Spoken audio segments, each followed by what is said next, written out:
Professor Dewi Fortuna Anwar, distinguished speakers and participants. I'm honored to speak at the annual Indonesia Economic Forum today.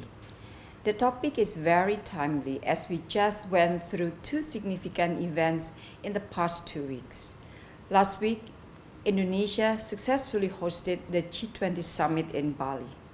A few days before, Indonesia received the baton of ASEAN chairmanship from Cambodia.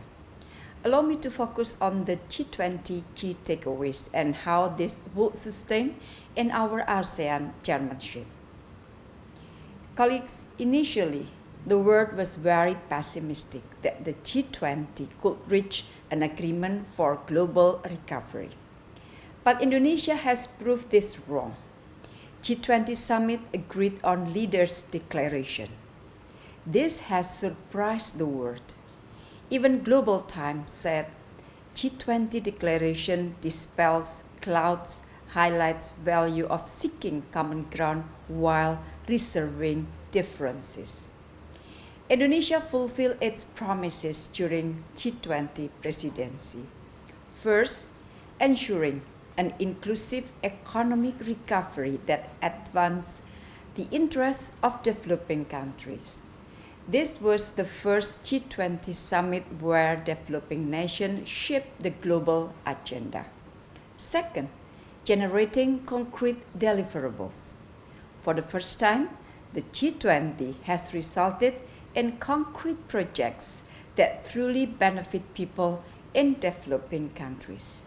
At least 361 projects are reflected in the G20 action for strong and inclusive recovery. And it is a part and parcel of the G20 outcomes. Colleagues, ladies and gentlemen, two modalities for the successful presidency throughout the year. First, there is a strong trust in Indonesia. This trust did not fall from the sky. Indonesia worked tirelessly to earn this global trust. It is a manifestation of Indonesia's principle of independent and active foreign policy. Second, the spirit of collaboration among G20 members remains alive. There were deep disparities within the G20. Many even said that the G20 would fall apart. But Indonesia believes the spirit of collaboration remains as clearly reflected in the leaders' declaration. This is the first G20 declaration that reflects different positions but consensually acceptable. Colleagues, ladies and gentlemen, we will bring forward these two modalities to Indonesia chairmanship in ASEAN. In 2023, challenges may not be easier, even more difficult. Great power rivalries will increase, especially in the Indo-Pacific region. The economic recession will continue to haunt. Internally, the situation in Myanmar will remain a huge challenge for ASEAN. However, no matter how hard the challenges are, Indonesia will navigate ASEAN with trust and collaboration. To that end, Indonesia adopted the theme ASEAN Matters, Epicentrum of Growth. ASEAN can only matter first if ASEAN can address the current and future challenges in the next 20 years.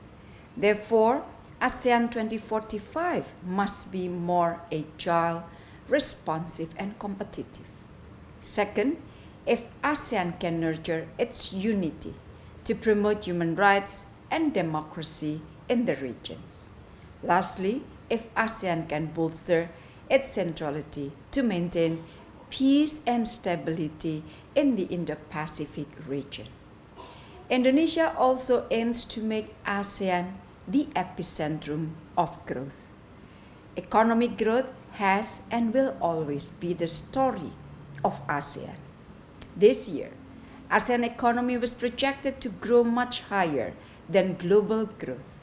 Indonesia must keep up this economic resilience to fight against global crisis. Therefore, we must build a resilient economic architecture that focuses on health, food security, energy transition, and financial stability. Colleagues, ladies and gentlemen, trust and collaboration among ASEAN members and its partners are of paramount importance. These modalities will lay the foundation for ASEAN that matters as the epicentrum of growth. I thank you very much.